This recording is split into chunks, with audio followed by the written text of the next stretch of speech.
인간은 앞을 향해 나가는 존재들입니다.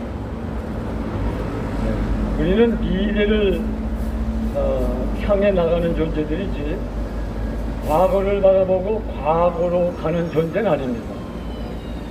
우리 두 눈이 우리 앞에 붙어 있다는 사실은 전방을 주시하면서 미래를 향해서 나가라 하는 그런 메시지 아니겠습니까? 그래서 우리가 자동차 운전할 때도 가끔 뒤를 돌아보는 거지 주로 전방을 주시하는 겁니다. 그런데 뒤를 돌아봐야 될 때가 있는 거죠. 우리 인생도 마찬가지입니다. 우리 인생도 주로 앞을 향해 걸어가지만 가끔은 옛날, 과거를 돌이켜볼 필요가 있다는 것입니다. 오늘은 옛날을 기억하라 이렇게 말하고 있습니다. 옛날을 기억하라. 역대의 연대를 생각하라. 그러니까 옛날을 기억해내고 과거를 돌이켜보고 과거 우리가 어떤 역사를 살아왔는가 그걸 한번 살펴보라는 겁니다. 여러분 그런 말씀 있지 않습니까? 역사를 잊은 민족에게는 미래가 없다. 역사를 잊어버린 민족에게는 미래가 없다. 왜 그렇습니까? 우리는 과거의 역사를 통해서 앞을 개척해가는 교훈을 받을 수 있기 때문입니다. 그렇기 때문에 우리는 가끔 우리의 옛날을 기억하고 우리가 살아왔던 과거 역사를 돌이켜볼 필요가 있다는 겁니다. 여러분 임진왜란이 왜 일어났습니까? 임진왜란이 일어난 이유, 우리가 일본에 7년 동안 시달리면서 삼천리반도 금수강산이 완전히 폐허되고 초토화됐는데 왜 그런 모진 고난과 고뇌를 우리 민족이 당해야 됐습니까?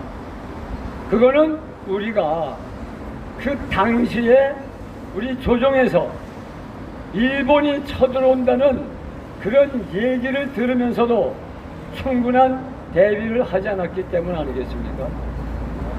여러분 임진왜란이 1592년도에 발생했는데 근데 그보다 2년 전 1590년도에 우리 한국 조정에서는 일본을 통일한 풍신수길이 대군을 이끌고 이 한반도를 향해 침략해 올 것이라는 그런 소문, 그런 풍문이 계속해서 들렸습니다.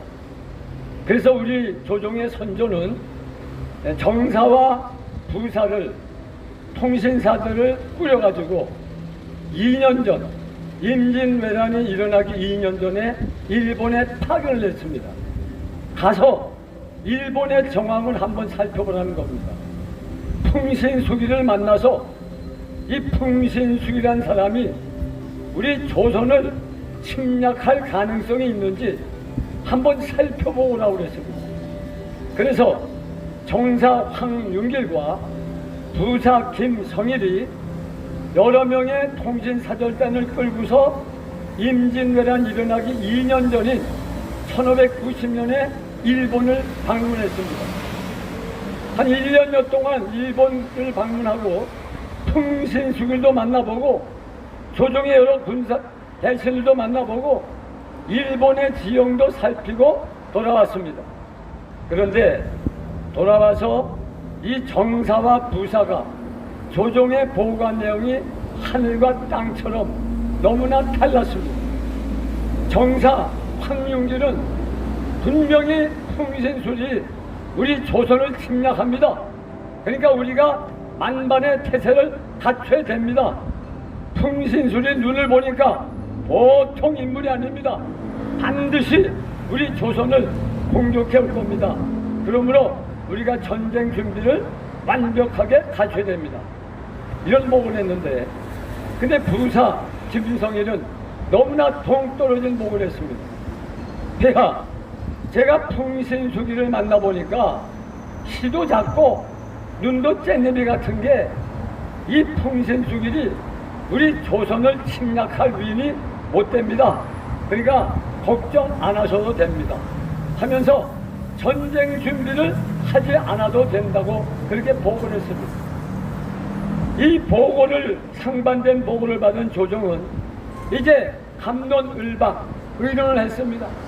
그런데 결국 당시의 조정은 이 동인, 이 부사 김성일이가 속해 있는 동인이 그 조정의 권력을 장하고 있었기 때문에 그 다수에 의한 권력에 의해서 결국 부사 김성일의 말을 듣고 전쟁 준비를 하지 않았다는 겁니다.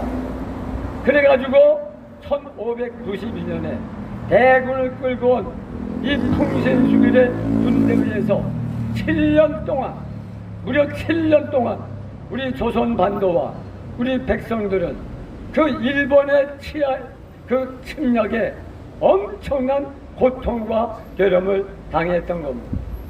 이런 역사를 읽는다면 우리는 이 국방이라는 것, 이 안보라는 것은 최악의 상태를 상정하고 미리미리 평소에 평화시에 만반의 준비를 갖추는 것이 중요하겠구나, 이런 교훈을 얻게 되는 것 아니겠습니까? 그렇다면 어떤 전쟁이, 어떤 외국이 쳐들어온다 할지라도 만반의 준비를 갖추고 있다면 우리는 능히 타국의 침략을 우리는 격퇴시킬 수가 있을 것 아니겠습니까? 여러분, 우리 역사에는 이렇게 안 좋은 역사만 있는 게 아니에요. 여러분, 고구려 때 우리 유명한 우리 을지문덕 장군께서 이 평양에서 좀 떨어진 청천강을 당시 살수라고 그래요. 살수에서 공격해 왔던 그 수양제의 대군 30만 명을 완전히 격퇴하고, 그리고 그 30만 대군 가운데서 겨우 2,700명만 살아서 중국으로 도망간 그런 찬란한 그 전공의 역사도 우리가 가지고 있는 겁니다.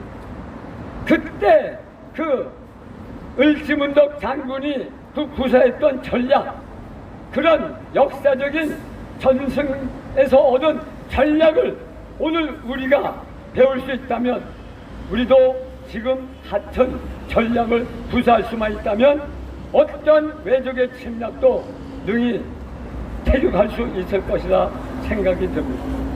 그래서 성경 말합니다. 옛날을 기억하라. 역대의 연대를 생각하라.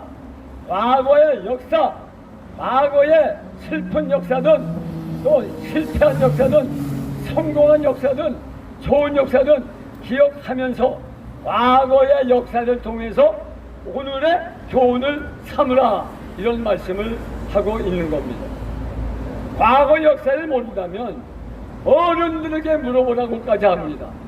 네 아버지에게 물으라. 네 어른들에게 물어보라. 그러면 내 아버지가 내게 설명할 것이요 내 어른들이 내게 말하리라.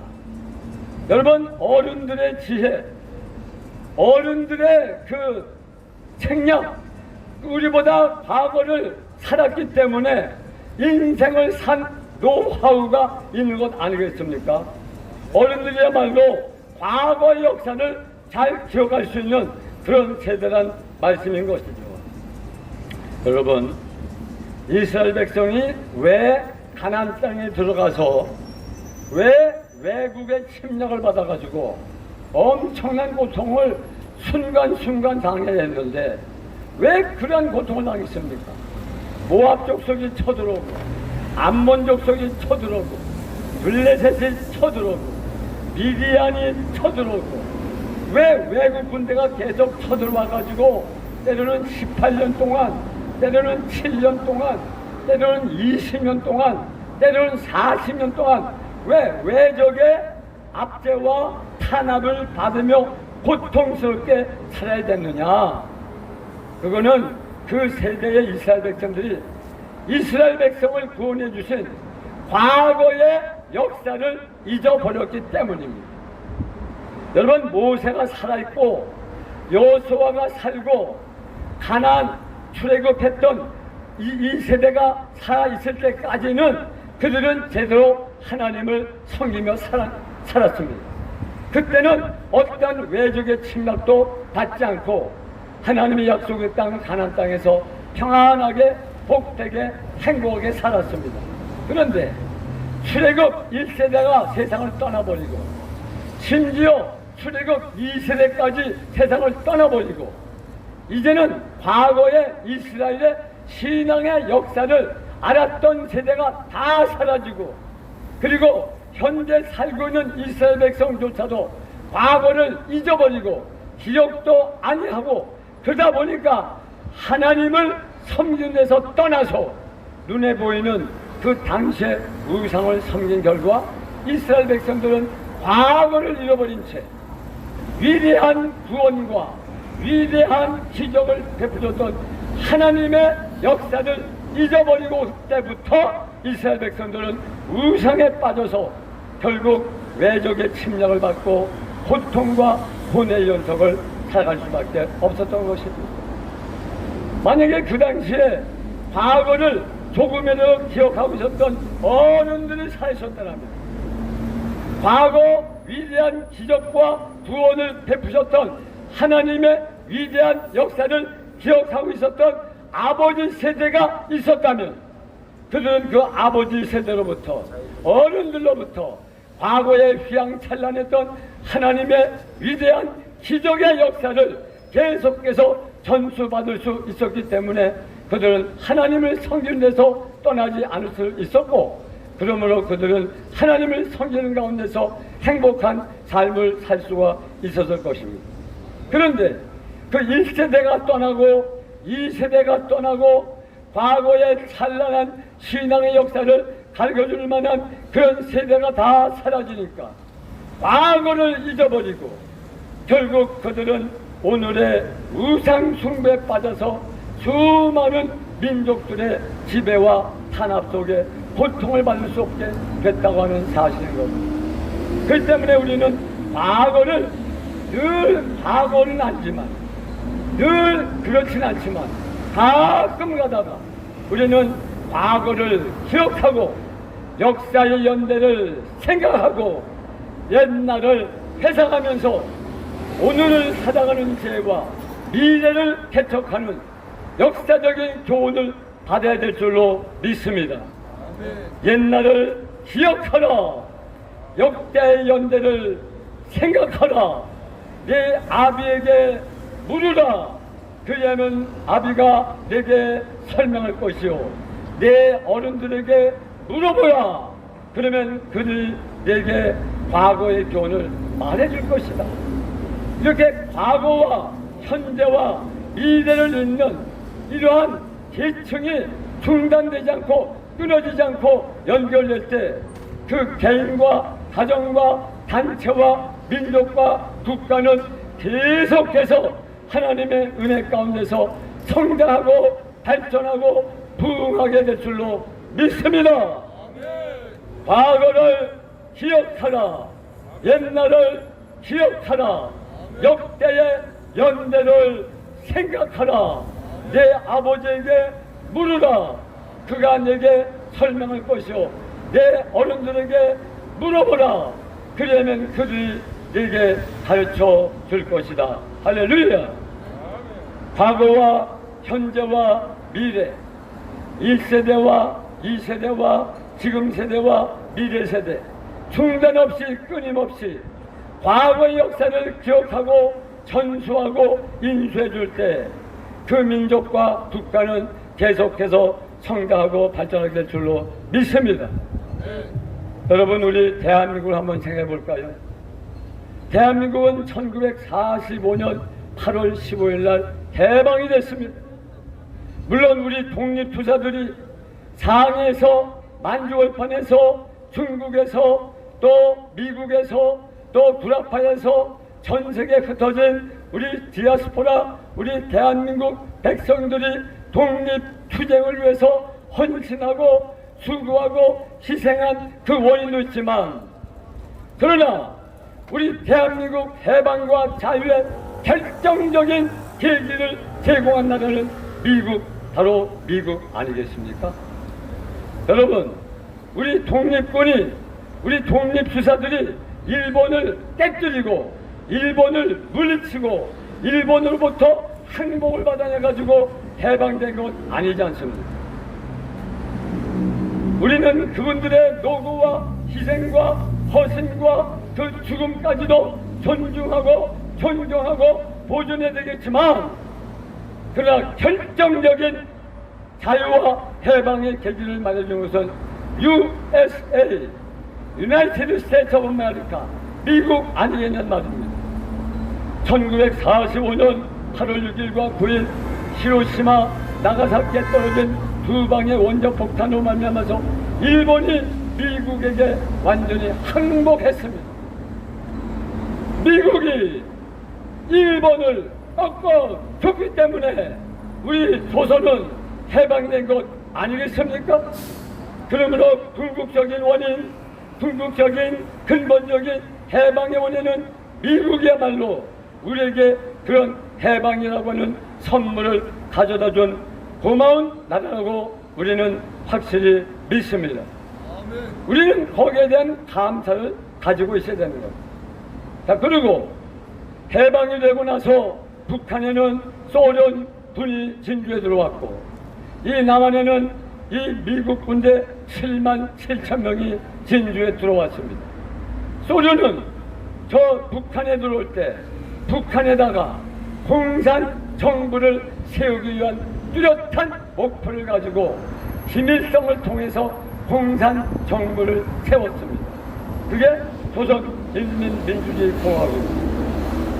그런데 우리 남한에 진주한 이 미군 7만 7천 명의 이 군정은 바로 대한민국의 자유민주주의라고 하는 최고의 정치 가치를 우리에게 소개하기 위해서 들어왔고, 일본으로부터 우리를 해방시키는 해방군의 그런 역할을 하기 위해서 들어온 것입니다. 그래서 우리 이승만 대통령을 비롯한 우리 초대 정부의 지도자들은 이 자유민주주의 체제를 선택함으로 말미암아 대한민국은 자유민주공화국이 되었고, 그로부터 대한민국 70년 이상 동안 우리는 세계 10위권의 1등 국가 10위권의 강국으로 성장하게 된 줄로 믿습니다. 자, 그런데 보세요. 왜 유교가 일어났죠? 왜 유교가 일어났습니까? 우리 대한민국 남한의 진주에 있던 7만 7천 명의 미군이 1949년 6월, 그러니까 우리 대한민국 정부가 대한민국 건국한 지 1년이 지난, 약 1년이 지난 1949년 6월에 한반도에서 철수해버렸습니다. 500명의 군사 고문단만 냉해놓고 다 철수했습니다. 결국 어떻게 됐습니까?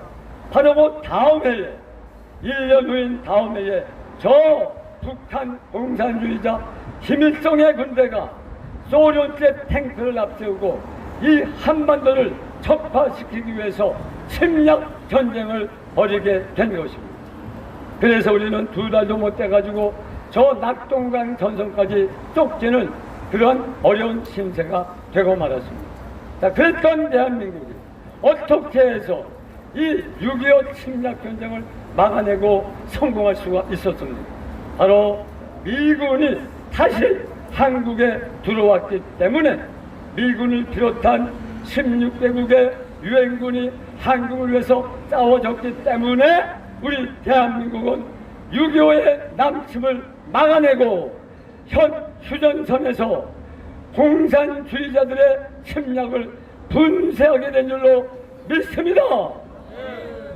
미군이 나갈 때는 공산주의자들의 침략을 받았지만 미군이 다시 들어옴으로 말미암아서 우리는 공산주의자들의 침략 행위를 격퇴하고 자유민주 대안을 유지하게 된 줄로 믿습니다. 그렇기 때문에 미군은 우리 대한민국과는 뗄래야 뗄 수 없는 역사적인 유대관계를 갖고 있다고 할 수가 있는 것입니다. 자, 그러면 세계에서 1960년도만 하더라도 세계에서 가장 가난했던 나라 대한민국이 어떻게 세계 10위권의 경제 강국으로 50년 만에 부활할 수 있었느냐? 그건 바로 한국과 미국 사이에 맺은 한미 동맹이라고 하는 이 튼튼한 안보의 울타리, 국방의 울타리가 든든히 쳐져 있었기 때문에 우리 국민들이 열심히 노력하고 애를 쓰고 몸부림침으로 말미암아서 그 한미 동맹이라고 하는 튼튼한 안보의 울타리 안에서 노력했기 때문에 성장하고 발전하고 부흥해서 지금은 G7 국가와 어깨를 나란히 할 수 있는 세계 강국, 선진 강국으로 되어가게 된 줄로 믿습니다. 미국은 우리와 뗄래야 뗄 수 없는 것입니다. 여러분, 미국 군대하면 또 생각나는 나라가 있습니다. 동남아시아의 베트남. 베트남이 1965년부터 1973년까지 무려 8년 동안 우리 미국을 비롯한 오스트레일리아, 뉴질랜드, 한국을 비롯한 여러 나라가 참전해서 8년 동안 베트남 전을 수행했습니다. 8년 동안 전쟁하게 되니까 미국의 여론이 악화되기 시작했습니다. 너무나 많은 미국의 청년들, 미국의 젊은이들이 베트남에 가서 죽는단 말이에요. 부상을 당하고 가정이 어려워지고 하면서 미 국내에 이 반전 여론이 비등하기 시작했습니다. 그래서 이제 베트남 전쟁을 종식하자 그래가지고 회담을 하게 되는데 이제 저 프랑스 수도 파리에서 당시 닉슨 대통령의 특별보좌관인 이 헨리 키신저 특사와 그 다음에 저 북베트남에서 파견된 특사인 레둑토 사이에 밀고 당기는 평화회담이 진척이 됐습니다. 그래가지고 이 키신저와 저 북베트남의 특사 레둑토 사이에 이게 의견 합치가 이루어져가지고 결국 1973년 1월 27일 이 프랑스 수도 파리에서 평화협정이 타결이 된 것입니다. 거기에는 북베트남, 남베트남 그리고 미국 이 3자가 연합해가지고 평화협정을 타결했습니다. 여러분, 미국이 얼마나 이 전쟁을 종식하길 원했냐면 평화협정이 타결된 이틀 후, 그러니까 73년 1월 29일에 닉슨 대통령이 베트남 종전 선언을 했습니다. 이틀 만에. 자, 그러면 어떻게 됐습니까? 그 이후에 여러분, 저 노벨 평화상 위원회에서는 이 헨리 키신저 특사와 저 북베트남의 이 레둑토 특사가 너무나 많은 수고를 해가지고 베트남의 평화를 만들어냈기 때문에 그 두 사람을 노벨 평화상 공동 수상자로 선정을 했습니다. 여러분, 노벨 평화상을 수상한다는 것은 개인은 말할 것도 없고 그 가정과 단체와 그 국가에게는 엄청난 명예로운 것이 아니겠습니까? 그러니까 이 레둑토, 이 북베트남 특사와 이 헨리 키신저 미국 특사가 공동으로 평화상을 수상하게 된 겁니다. 자, 그런데 보세요. 이 키신저는 평화상을 받겠다 그러는데 근데 북베트남의 특사 레둑토는 거절했습니다. 여러분, 그 남들은 받고 싶어도 받지 못하는 노벨 평화상을 왜 거절했느냐? 거기에 흉계가 숨어 있었던 거예요. 그 상을 받으면 그 평화협정을 유지해야 되잖아요. 그런데 이 북베트남에서는 이 평화협정을 유지할 의사가 없었어요. 이것을 깨뜨리고 저 월남을 먹어야 된다. 이게 당시 북베트남 지도자들의 생각이었습니다. 그래서 내륙터는 평화상을 받지 않은 겁니다.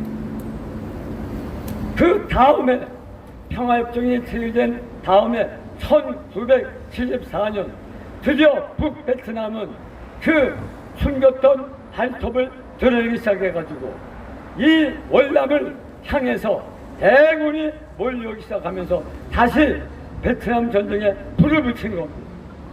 그래가지고 그 다음인 1975년 4월 30일 북베트남의 탱크가 구엔반티우 월남 대통령을 그 철제문을 부수고 들어감으로 말미암아 이 베트남은 완전히 공산화돼 버리고 말았던 것입니다.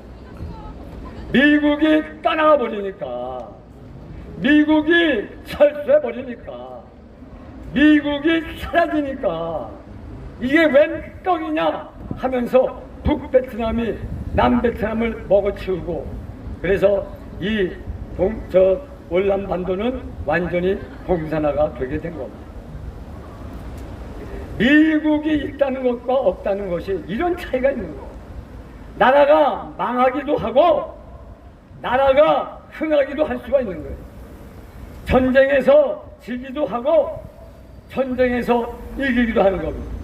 그만큼 이 미국이라고 하는 존재, 미국 군대라고 하는 가치는 그렇게 소중하고 귀중하다는 것이 우리 인류의 역사가 우리에게 증명해주고 있는 바다 생각이 되는 것입니다. 여러분, 그 월남전 할 때 미국이 필리핀의 그 클라크 공군기지가 있어요. 클라크. 이 마닐라, 그 필리핀의 수도 메트로 마닐라에서 버스로 한 2시간 가면은 거기 클라크 공군기지가 나와요. 그 공군기지를 이 미국 공군기지가 월남전을 위한 경창기지, 군수기지로 월남전 때 사용했고, 월남전이 끝나고도 계속 사용하고 있었어요. 또 수빅만에는 해군 기지가 있었어요. 그래서 해군 기지를 운영하면서 이 모든 군사 전략 물자를 함정을 통해서 보내기도 하고, 때로는 이 월남전에서 전투 중이었던 미군 병사들이 필리핀까지 와서 휴가를 보내다가 다시 월남전에 재투입되는 그런 휴양지 역할을 한 것이 수빅만이고 필리핀의 클라크 공군기지. 그런데 이 월남전이 끝나고 나서 필리핀으로 좌파가 있었거든요. 좌파들이 미국 철수해라, 양키 고 홈 외친 거예요. 미국 군대는 본토로 돌아가라, 꼴보기 싫다 하면서 양키 고홈을 외쳤습니다. 그러면서 들불같이 필리핀 여론이 반미군 정서로 돌아섰어요. 결국 미군은 클라크에서 철수하고 수빅만에서 철수했습니다. 어떻게 됐습니까? 미군이 떠나간 필리핀은 여러분 60년도 초에만 하더라도요, 우리가 80달러였을 때 필리핀은 800달러 개인 국민소득 10배가 많았어요. 근데 미군이 떠나게 되니까 미군을 보고 필리핀에 투자했던 달러가 다 빠져나가서 필리핀의 경제가 완전히 혼두박질 치기 시작한 겁니다. 그래서 필리핀, 우리보다 10배 잘 살았던 필리핀이 우리보다 20년, 30년 뒤떨어진 가난한 나라로 떨어져 버리고 말았던 겁니다. 무엇보다도 여러분, 중국이 가만히 있을 수가 없는 겁니다. 중국이 남중국해는 중국 본토로부터 1000km 이상 떨어져 있어요. 한 1500km 떨어진 곳도 있어요. 그런데 그 본토로 중국 남쪽에 그 해안으로부터 1500km 떨어진 그 필리핀 바로 옆에 있는 스베틀라나 군도가 있는데 그거를 중국이 먹어치워버렸어요. 그게 필리핀 영토인데 그거를 중국이 뺏어버렸다는 거야.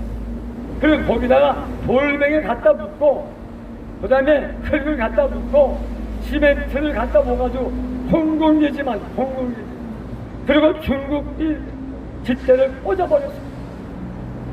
여러분, 필리핀이 거기 몇 킬로미터 안 돼요. 그건 필리핀 영토예요. 근데 그거를 미군이 철수하니까 그걸 뺏어버리고 만 거예요. 뺏어버리고 만 거예요. 여러분, 만약에 미국이 한국에서 나가버리려면 어떤 일이 벌릴 것 같습니까? 물론 우리나라는 그렇게 되지 않을 것이라고 우리는 확실히 믿습니다만은 세상사는 어떻게 될지 모르는 거예요.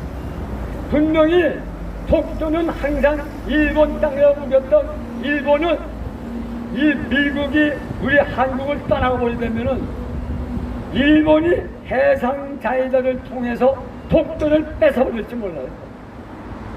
중국은 저 백령도를 뺏어버릴지 모릅니다. 여러분. 아니, 중국은 제주도까지 뺏어버릴지 몰라요. 여러분.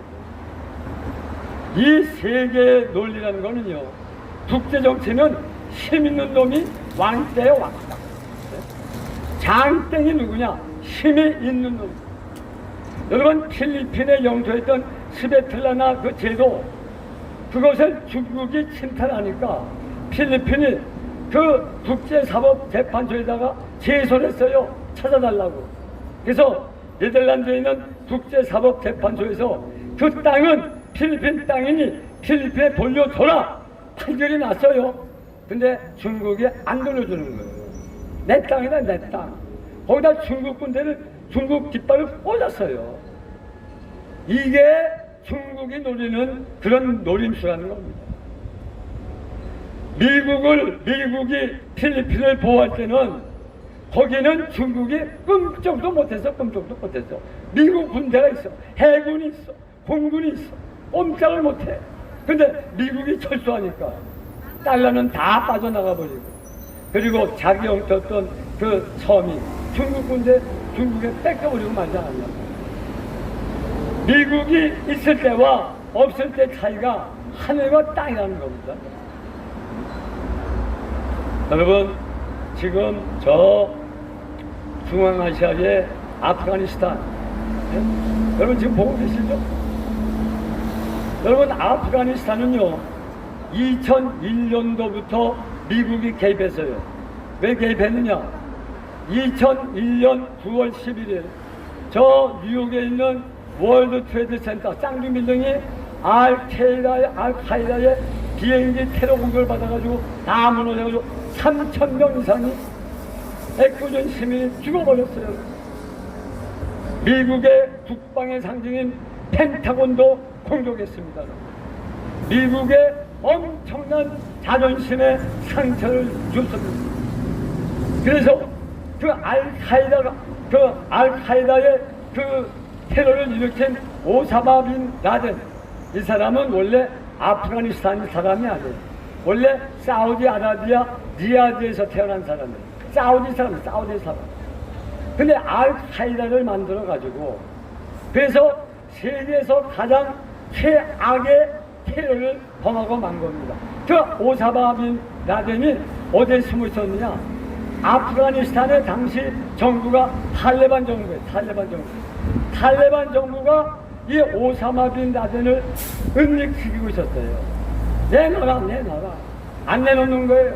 그래서 미국이 미군을 투입해가지고 아프가니스탄을 무력으로 점령한 겁니다.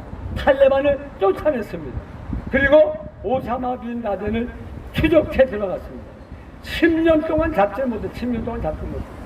나중에 결국 오바마 대통령 시절에 2011년 5월 11일에 이 오사마 빈 라덴이 아프가니스탄을 출발해가지고 그 옆에 있는 파키스탄으로 도망가가지고 거기도 3층 집을 짓고 살고 있었어요. 그거를 미 정보국이 탐지해가지고, 그래가지고 결국 2011년, 그러니까 오사마 빈 라덴을 추적한 지 10년 만에 오사마 빈 라덴과 그의 가족을 거기서 다 폭사시켜버리고 말합니다.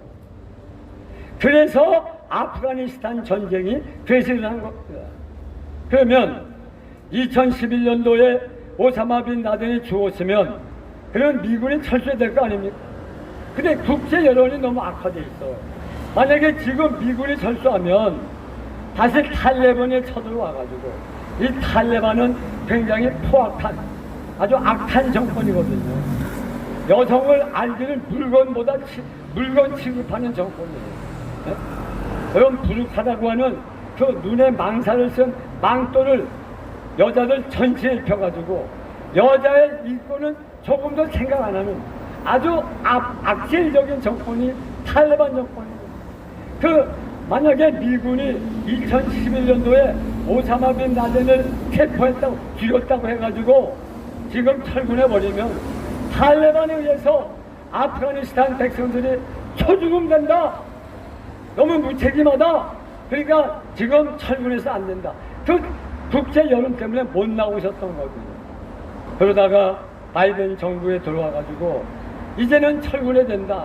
그래가지고 지난 4월달에 철군을 발표했잖아요.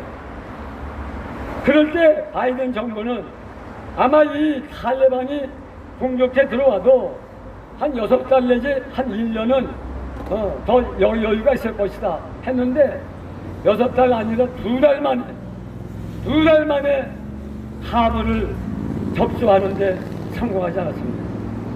지난 8월 15일 우리 광복절날 이 탈레반 정권이 카불을 접수하는데 성공했다는 겁니다.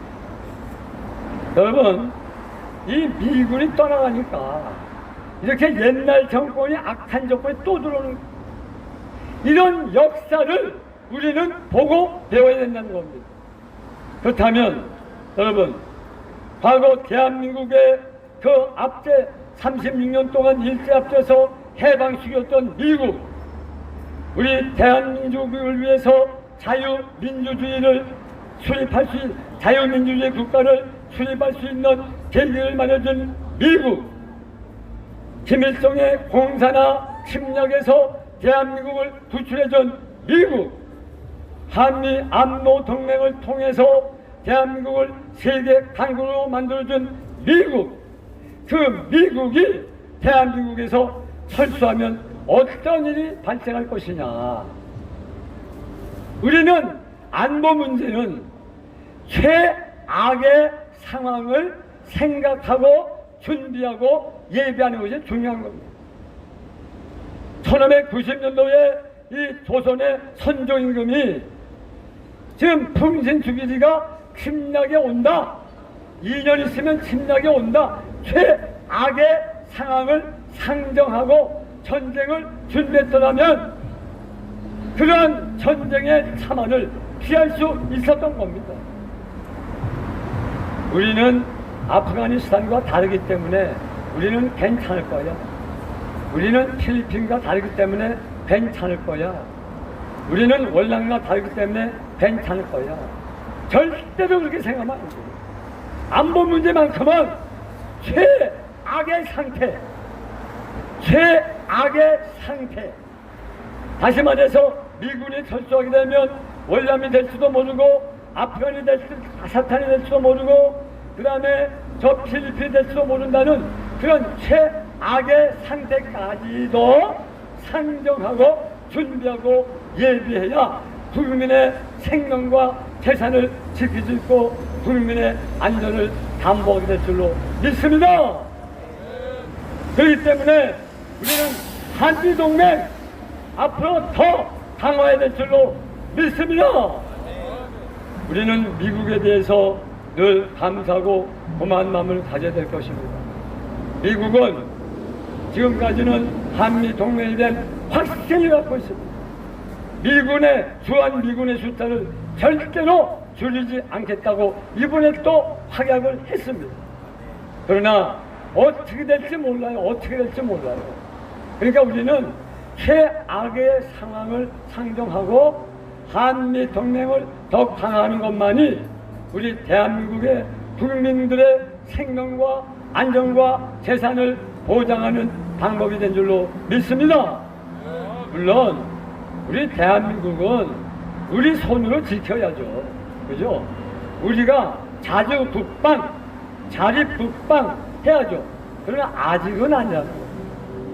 북한이 핵무기를 50개 가지고 있다는데 우린 아무것도 없다. 행복이 아무것도 없잖아요. 아직은 아니라는 건 아직은 아니에요. 언젠가는 대한민국의 국방과 안보도 우리 스스로의 힘으로 우리가 지켜야 될 날이 오야 될 줄로 믿습니다.